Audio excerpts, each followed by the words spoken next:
Hi, guys, and welcome to the Poets Foundry. I am your host, Stephanie Lamb Poetry, and you can find me under that handle on both Instagram and Facebook. Today, I am going to be reading a selection of poems that I ran across in my Instagram feed that really spoke to me on deep level, and I hope that I give these poets and poetesses justice with their words. I usually practice these pieces before I present them here on a podcast or do a live on Instagram.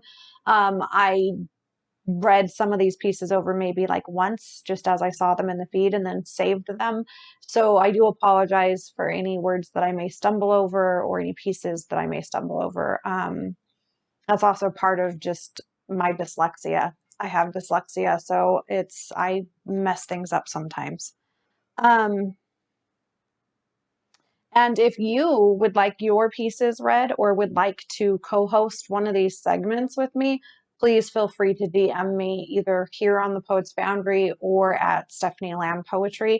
And yeah, let's get you on. Let's get your words read. Let's get them into the hands of a broader audience. That's what this show is all about.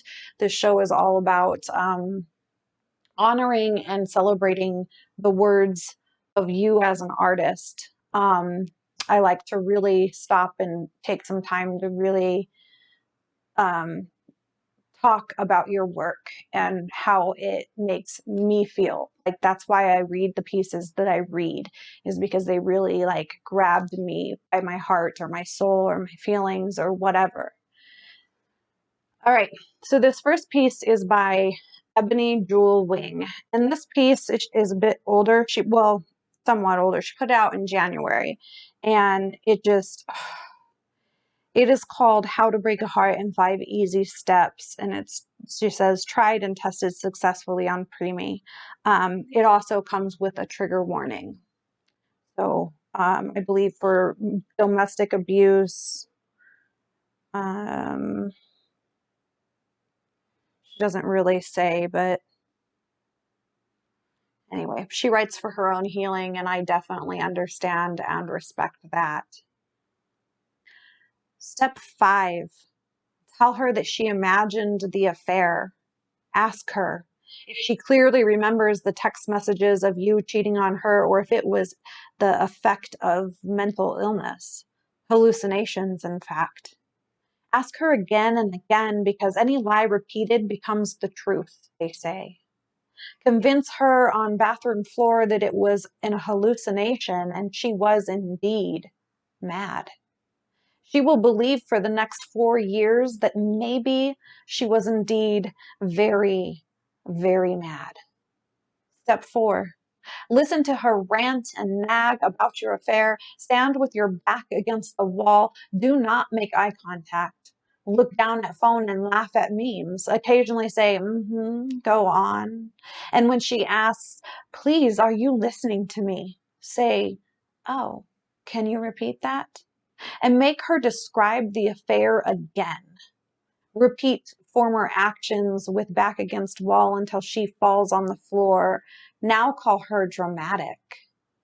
She will, even until early 2020, apologize profusely for questions she asks because she is too much, too dramatic. Step 3, give your pregnant wife your phone casually so that she finds the messages to the home wrecker bitch because you do not have the balls to tell wife about your affair. Then call pregnant wife paranoid for stalking. Follow her weeping with this line, shh, the baby will be affected if you cry. Learn to control yourself. She will believe for the rest of her life that she was the reason for her baby's death because she was wrong to be depressed and weeping during pregnancy. Step 2, when you learn that wife is throwing up and sick because of your baby she is joyfully carrying, call her or tell her that you never wanted the baby and that she in fact seduced you. The timing is so bad. You just realized after fucking her 1,000 times that you actually love another. So what to do. She will forever wrestle with the thought of any man will truly love her, or if she was indeed just a seductress. Step 1, marry her. Marry your best friend. She will wonder always if it was possible for a man to be friends with her because she needs friends, just friends. Men are so fun, and and she, though all woman, is also a tomboy. Will any man want to be just her friend? Love. She does not know what that is. Friends? She needs friends to ride fast bike with, say fuck it, and give high fives. But not possible. Look what happened. And that was How to Break a Heart in 5 Easy Steps. And that was by Ebony Jewel Wing. And I really I love that piece, and I just it got me by the heart reading it. I think, matter of fact, the first time I ever read it, I cried reading it. This is actually a piece that I did read over a few times, and I still fumbled on the words. I read it a few times because obviously it's been out since January, but it's probably one of my favorite pieces on her page. But I also know that she has been through a lot, that this is a real autobiographical poem. And when she writes, it is for her healing. And I definitely respect that. More than anything, I think a lot of us are in this game to heal so that we can move past our traumas. So, really a beautiful write and a beautiful poetess. All right, so I have quite a few saved. I don't know how many I'll get through, but when the hour mark comes up, then I'll cut it off. And this is why I don't promote or market who I'm going to read before I do the podcast, because I really never know just how many pieces I'm going to get through until that hour marker.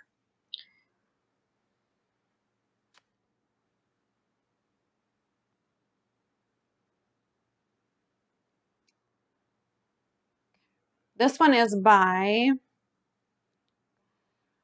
Tia_Karen_Day Poetry. And I really love her work. She has a lot of micro on her page, but every once in a while she goes a bit longer. And every single one, whether it's micro or long form, always has a really good, solid message to it. So I really love and I appreciate her craft.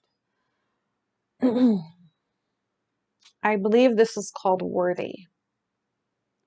Dear body, I used to watch you break, stare at you ashamed, whilst you were defeat. I'm going to start that one over.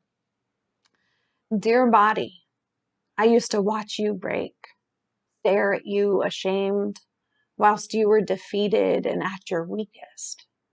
I used to starve you of everything that you needed.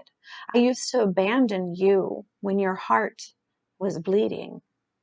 I used to blame you. It was always your fault for us not succeeding, no matter if you had given it everything. Until one day I started greeting you with empathy. Until one day I said sorry and started saying nice things to you each morning. And eventually our relationship grew new meaning.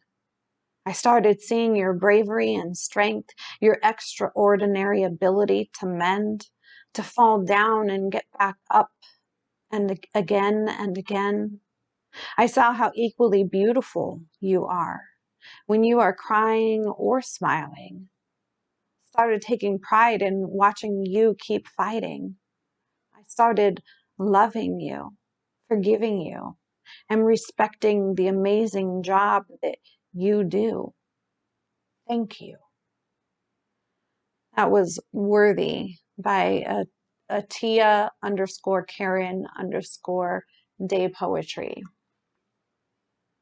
I love that piece. I think that's a really great self-acceptance and self-love piece. I think it's important. I think as women and even in men, we tend to put so much value in this physical flesh bag, and we allow it to affect our spirit. And it shouldn't be that way. In reality, it should be our spirit affecting the physical, right? And I think once we realize that, and once we start loving, really loving self love, and I'm not talking negative, egotistical self love, overinflated, disgusting self love. I'm talking real, true self acceptance. Um, type of self-love. That's when we accept our flaws, and we realize that we come with them, and that's okay. And actually learning how to love oneself. And that was a perfect poem, a perfect piece, expressing those sentiments. So I appreciate that one. Need a drink.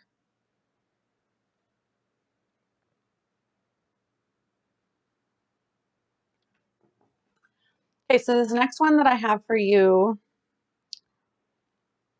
I have not practiced or anything, so I think I read it through once when he first posted it. And this is from J. Allen Roberts, um, a really amazing poet on Instagram. He's still fairly new to me. I think I may have read him once already on one of my podcasts, because I just absolutely, like, I love his work. Every time he puts out a new piece, I'm like, oh my God. So yeah. And this one is called Let That Be Enough. God and I hadn't spoken in a while.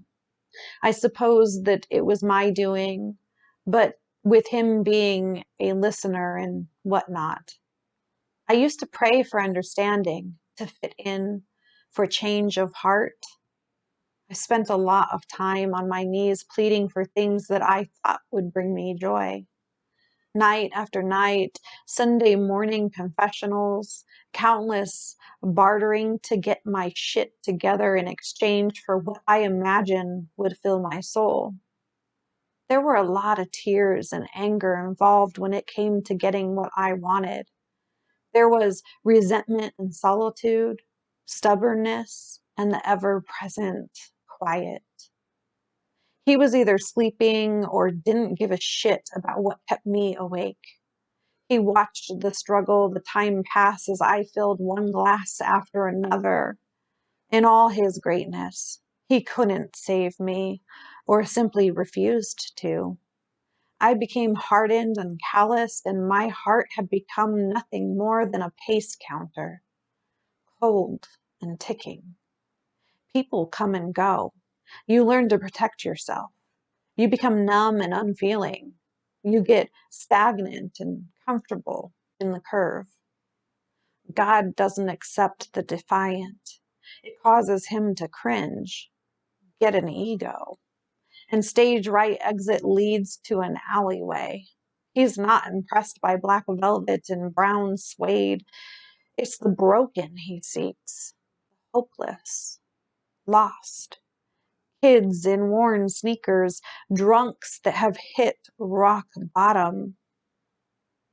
And it happened one Thursday night after I found myself with nothing left to lose and everything around had come crashing down. It was then I understood I'd been praying for a lifetime for the wrong thing. I just wanted to be happy and maybe, just maybe, see her smile again. That would be enough. I really love that piece, Jason.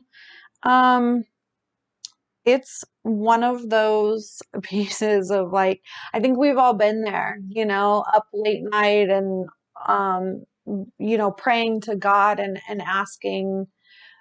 We're so often asking for things rather than change in the spirit that will eventually get us those things. You know what I mean? I hope that that makes sense. But I think that there's so many times I've sat there trying to barter with God, and that's the thing is like God doesn't barter. No matter what your version of God, whether it's a biblical God or a spiritual, just a spiritual God or a love and light or source, like I personally call God source. Um, it doesn't matter really, but still, God doesn't barter with you, you know? And I just really loved how he ended that. It happened one Thursday night. Like he can remember so clearly what day of the week it was. And then the whole ending, just maybe see her smile again. That would be enough. It's like saying, you know, it's at the very end, he kind of turned it into that love poem. Um, yeah, just a beautiful job, Jason. I really love that. That was J. Ellen Roberts.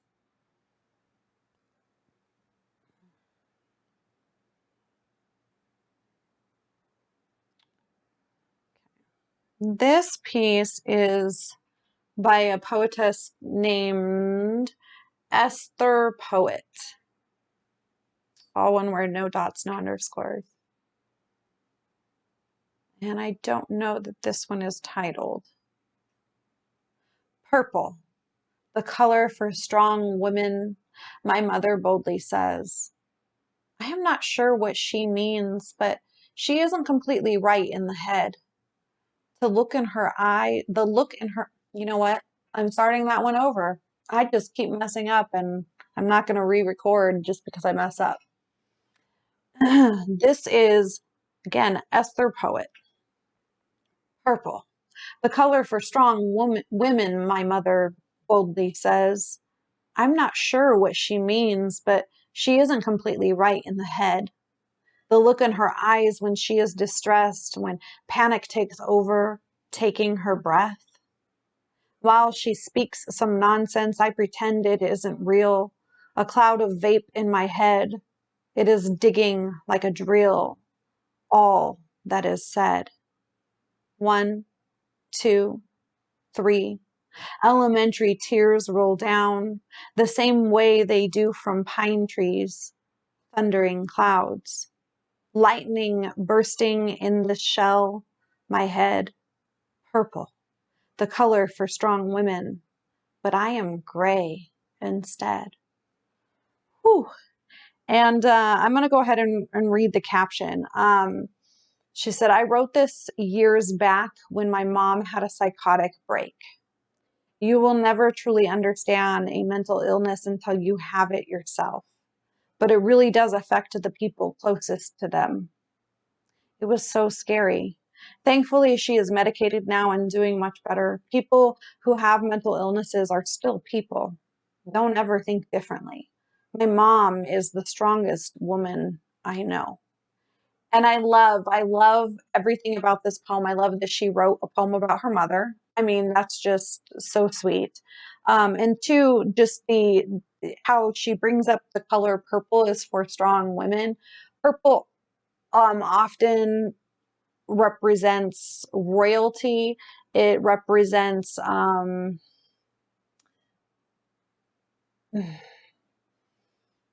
I don't want to say like psychic ability, but being in touch with the other side, like that, the realm or the third eye.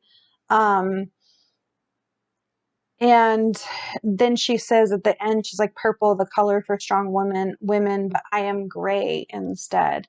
I think we've all been there where we feel like we're gray rather than whatever, you know, color, purple, yellow, whatever you associate yourself with or your aura.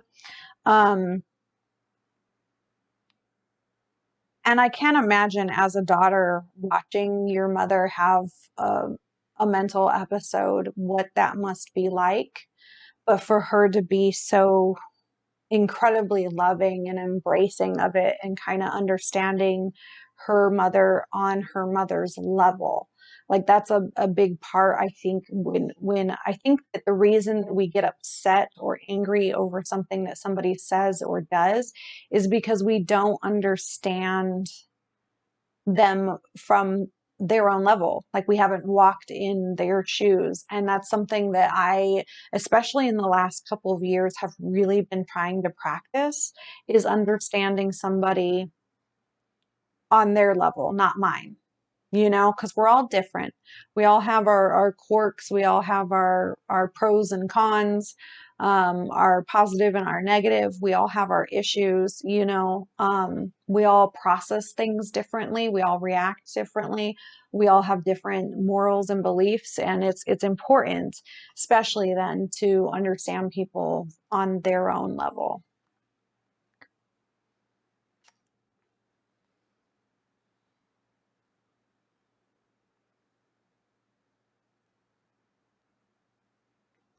Okay, this one is from Mishka Poetry.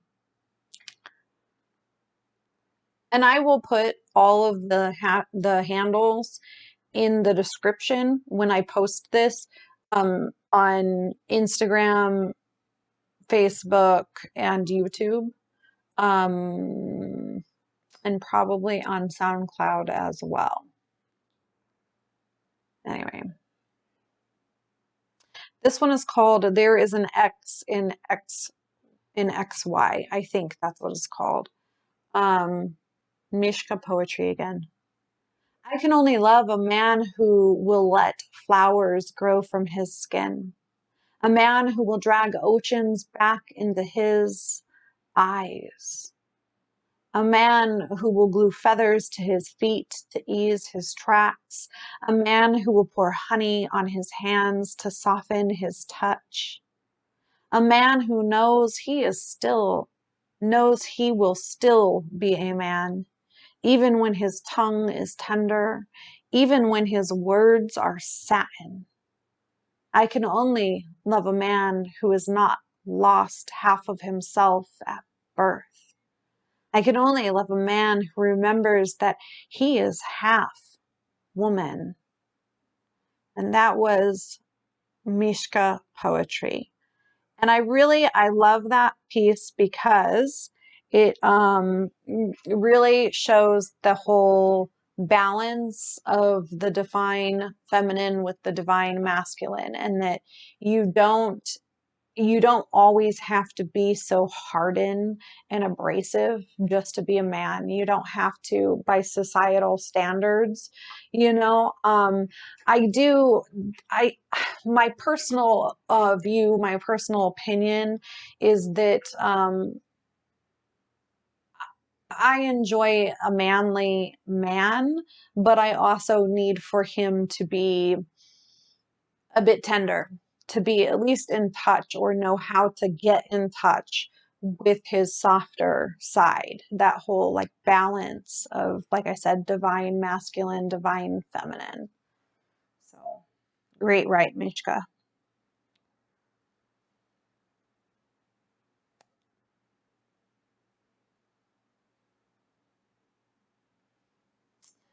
This one is Black Plume Poet. All one word, Black Plume Poet.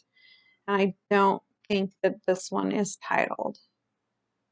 And I'm wondering where you are and whether you're awake and what your breathing sounds like when you're deeply asleep. Do you know how sometimes you wake up in the middle of the night and the room is filled with moonlight because not only is it perfectly full, but because of the seasonal tilt of the earth or whatever NASA says? And it's positioned just perfectly outside the window, and it floods the sill and the sheets, and it ices your skin like early frost in late October. I think about you fast asleep, your flawless profile awash in moon glow, and how I'd never have a problem sleeping if I was near you at night because I could just rest my head upon the rise and fall of your chest, and I'd be so gentle about it and not wake you when I did it. And I'd never need anything else. And I realized that sounds like something out of a romantic comedy, but I know that I'd never be able to get enough of watching you sleep. Not because it's poetic or soppy, but because of the bewitching nature of the respiration process, singular to you only. How you could make something as complex as the biochemical operation in which the cells of organisms obtain energy by combining oxygen and glucose, resulting in the release of carbon dioxide, seems as simple and perfect as a ladybug stretching its wings. I could write an ode to your lungs, a poem meant to be sung.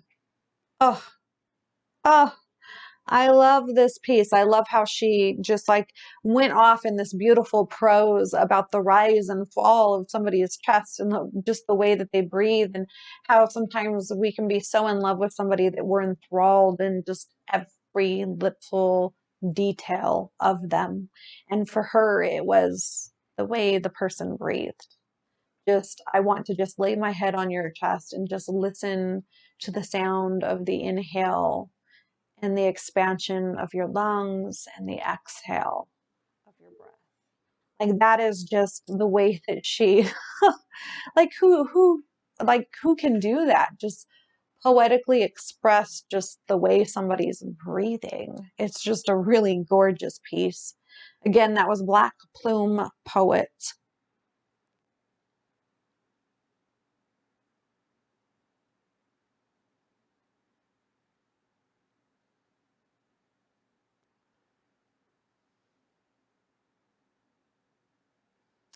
Okay, this one is by G.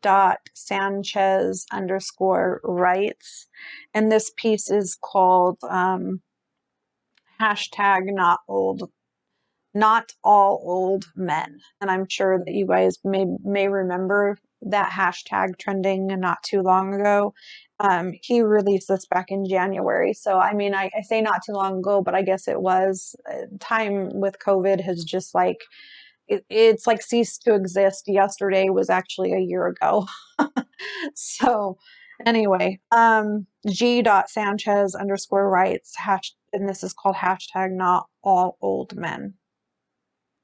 Look up, child, to the stars while you can still see them in the night sky.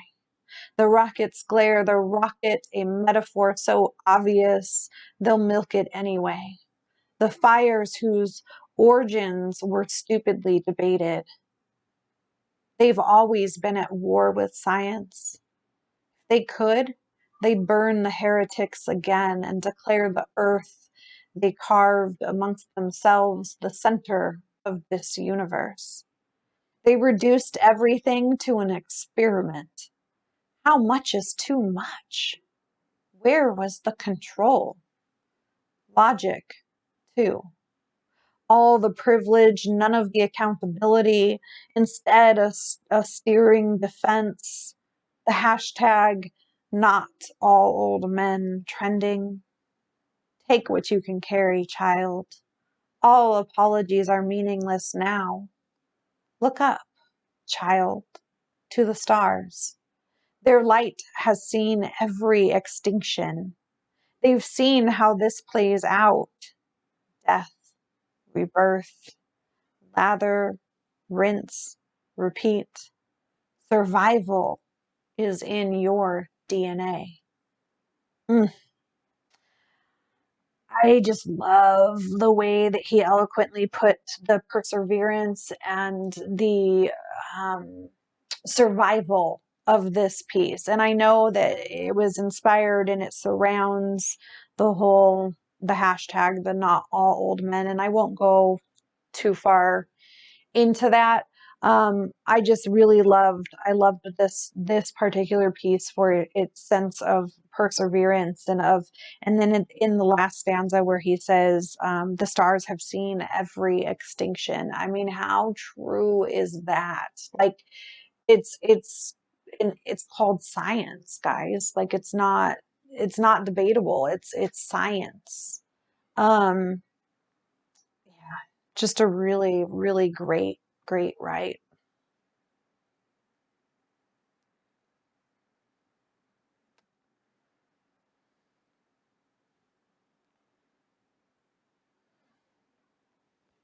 Wow, I may not even fill up a full hour on this. Okay, so this one is a brand new account to me. And this is, I hope I even say the handle right. This is Swan underscore Alby, Alby, Alby. Not quite sure how to say that. I'm so sorry.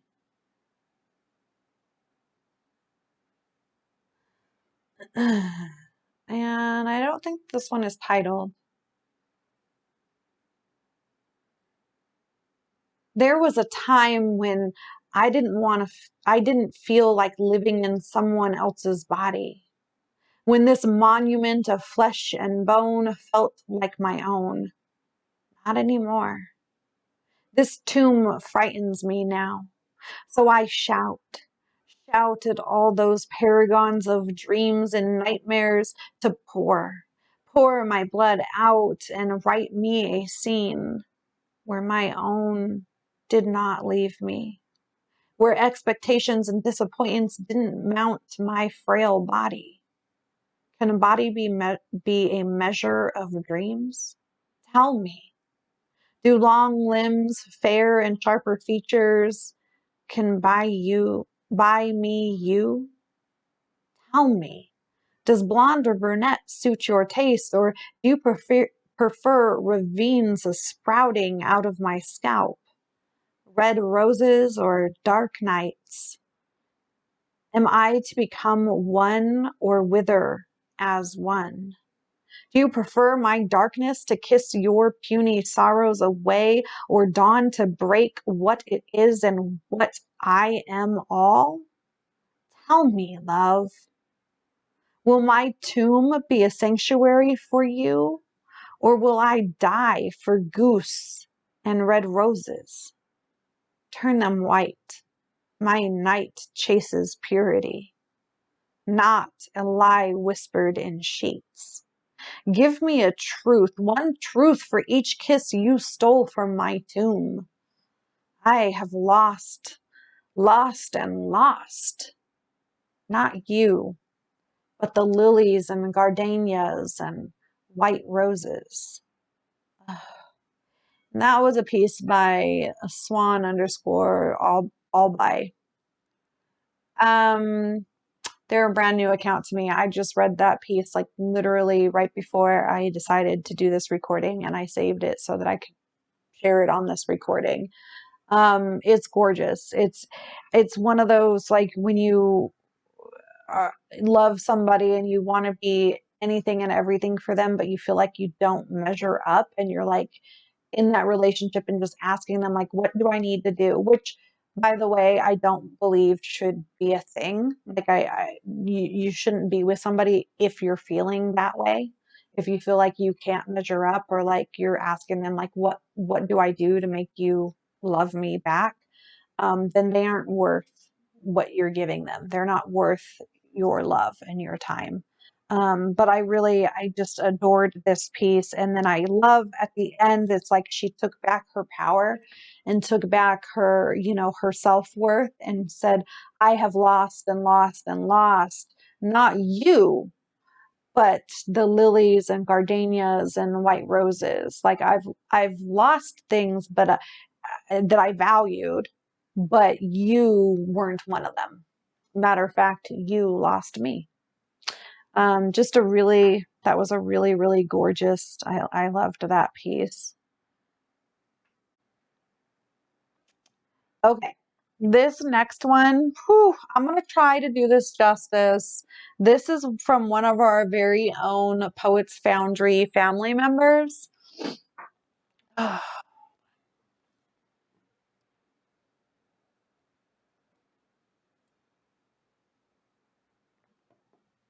This is from Miss Tilly, who will someday join me for one of these podcasts. She and I actually did her very first live together on Instagram. So that was really fun. That was just today. That was right before I started recording this. So um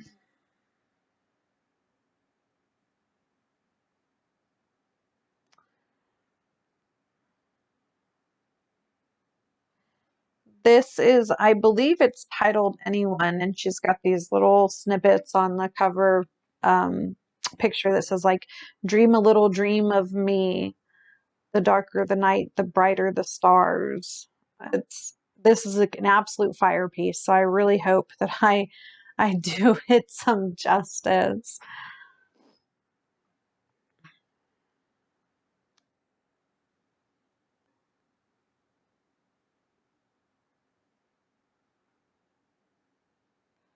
Part 1, and then there's part 2 that I'll read after it.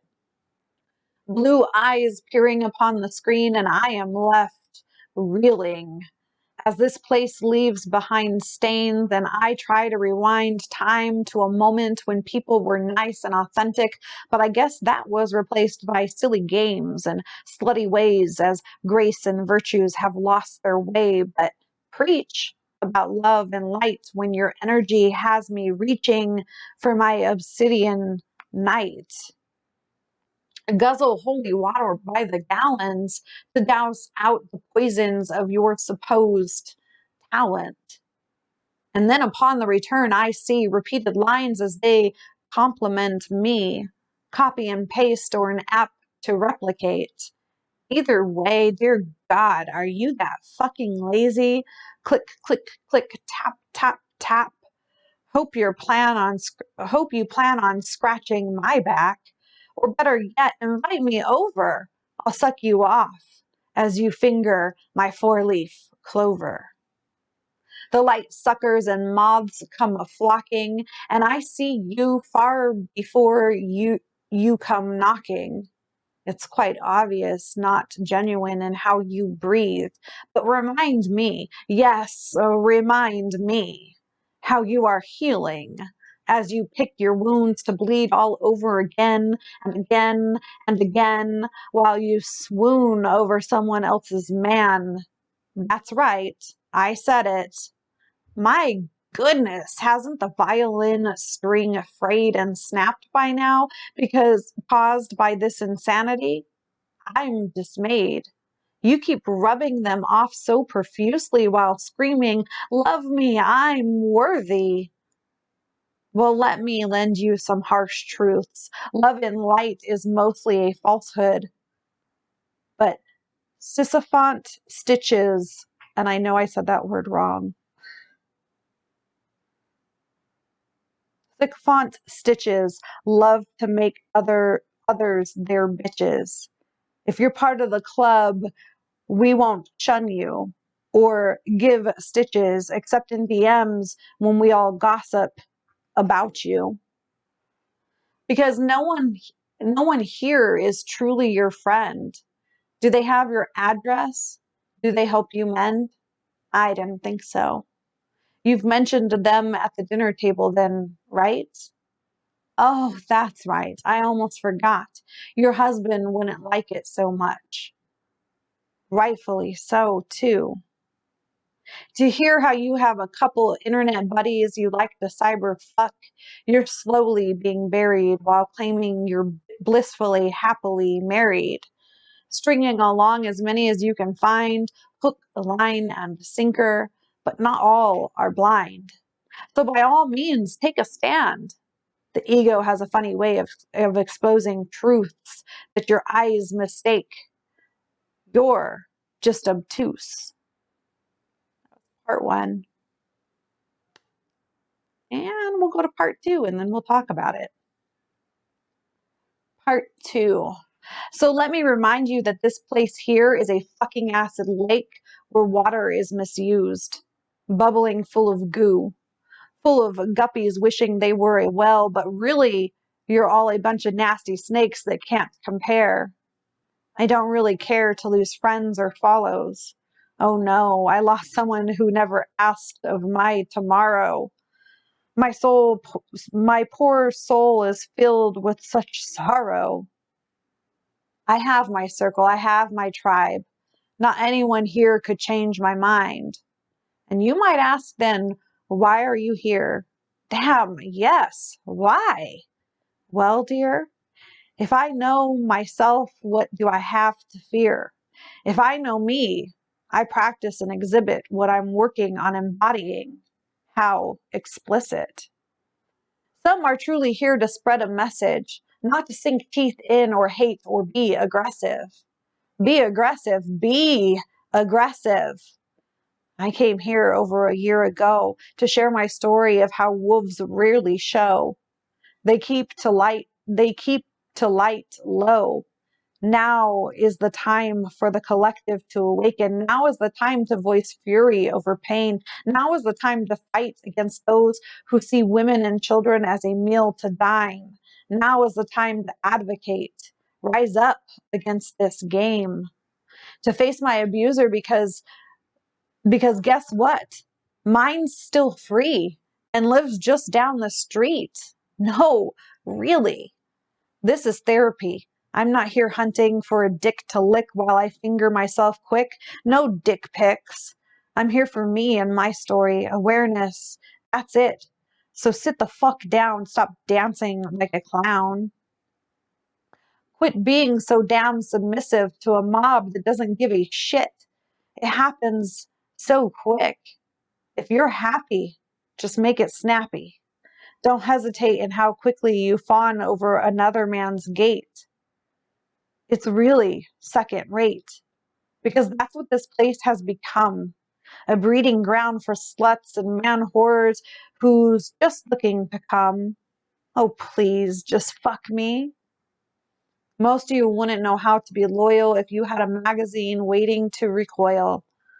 Firm across the nose or ass, pressed firmly against your mind as others' blood boils.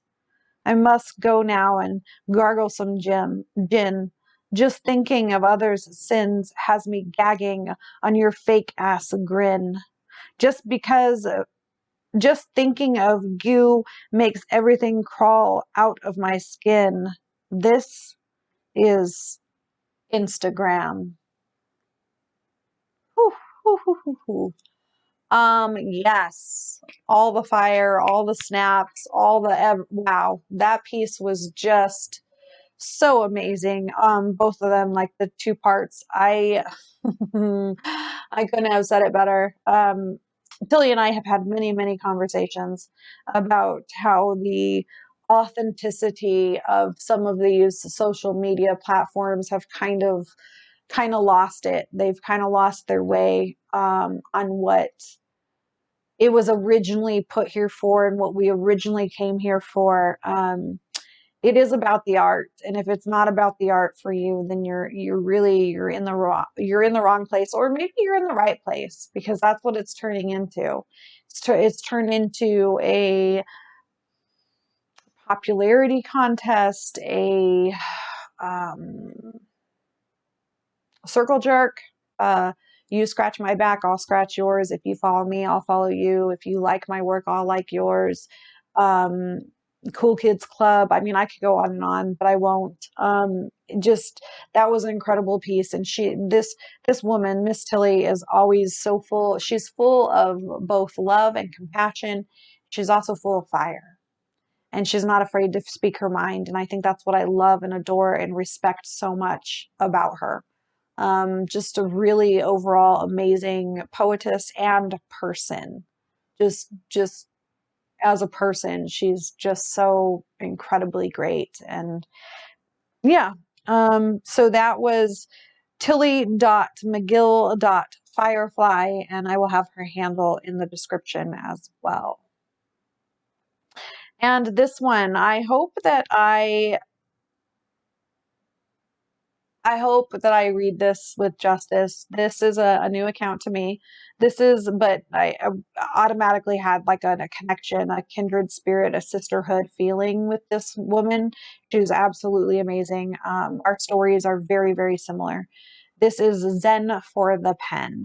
And this piece is called Rage. And I just had just a minute to read it, and I commented on it, and then I saved it for this recording. So I really hope that I don't trip over it too much. Rage. And in her caption, she said, "Rage is a poem I wish I didn't have to write. But to borrow the words of Dylan Thomas, I stand with anyone raging against the dying of the light. Not my usual zen, but neither is life. And she has a quote there: heal one heart, heal the entire world. And this, you'll see what this poem is about, and we'll talk about it afterwards a little bit too. I see you, exhausted from dragging the rage of your ancestors' dying breath, heavy with the weight of despair and lack of sympathies at their death. I see you standing alone, singing your rage a cappella, accompanied only by the sound of ghosts clinging rusty chains against your children's unsung dreams. You can't breathe. So you rage against decades of unturned pages erased without even a fingertip left to wipe your tears. Stories of bodies with no fingers or mothers left to teach their babies how to breathe with no air. How to hide their little fingers in their pockets when they're broken with rage over fingers pulling triggers pointed at dinners, feeding the children of rage. Your rage calcified into the bones you ripped from your chest and threw into the flower shop, selling us black and white roses with thorns of ignorance and blame. The story of impoverished souls made rich with rage. Just remember, the legend transforms into the phoenix from the pain of watching his home burn to the ashes from which he does rise and rage. So rage against anyone who puts humanity in a cage and sets dignity ablaze. Rage like a hungry beast foraging for his feast of fair game. Rage with the flavor of your sweat dripping into the parched throats of greed and socioeconomic shame. Sons, brothers, friends, we are one. When I see you pass by, I'll wipe your brow and carry your flame. You are not alone. Know that I see you, and I, like you, am enraged. Mm. And that was Rage by Zen for the Pen. And if you didn't grasp what that was about, it is most definitely about the current social climate with Black Lives Matter. Um, she did hashtag it with the BLM. I think that this is probably the best piece that I have read regarding what is happening in the world today. She eloquently um, expressed how we are all enraged by what is going on. There definitely needs to be some sort of reform. There needs to be something needs to happen. I don't believe in eye for an eye or meeting violence with violence. So as equally sad as I am um,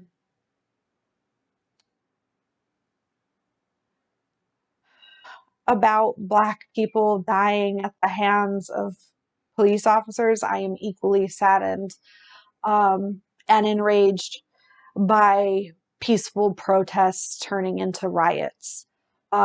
We are all enraged. We are all angry. We are all want to rage against the dying of the light, that she quoted Dylan there, Mr. Thomas there. But um, yeah, I think that this was a perfectly penned. We hear you. We are with you. We stand with you. We understand your plight. We understand what has happened and the absolute need for there to be reform in these issues. But again, I'm not an advocate. I'll go back to that. I'm not an advocate of meeting violence or solving violence with more violence. But we definitely, whether I think that there needs to be some things happening within the police force, better vetting, better training, maybe trade out regular bullets. Like maybe we don't need those. Just saying. Um, but it's definitely, it's very sad what we're seeing out there in the streets. And I just can't. I've been really trying to process all of this, and I just see so much ugliness. Um, yeah. Anyway, thank you, Zen, for the pen for that piece. I think you stated that perfectly. Yeah. And that was the last piece that I had that I wanted to read today. Um, I'll be back in probably, I think I'll be taking next weekend off. So maybe the weekend after. I may or may not have a co-host. I'm not quite sure, not quite clear on that.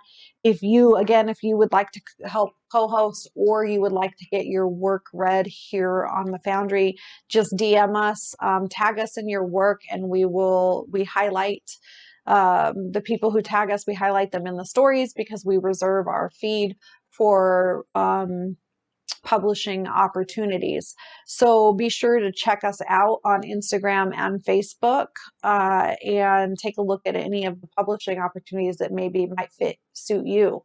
That's the whole entire purpose and goal of this platform, is to uh, give these poets, get their work into a get it to a broader audience, and help them if their goal or their dream is to get published, whether it be, you know, an online publication or a magazine or a art fair or book. There's plenty. I run across so many for chapbooks and full length novels, and we don't just cater to poets. This is for any type of writing, an art form. I even sometimes post things where they're looking for photography or painting or sculpting or whatever, and I will post those and highlight those.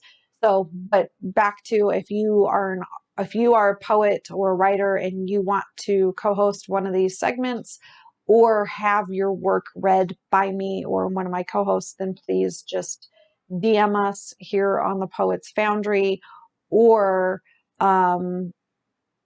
on my Lamb page, my poetry page at Stephanie Lamb Poetry.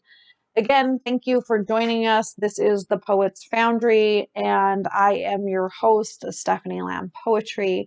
Thank you guys for listening and for being here, and for all the artists that I read. Thank you for your art and for writing and for giving me something to read. So this is, if you guys weren't here, then neither would I. So I appreciate you and thank you. Love and light to everyone. Mwah.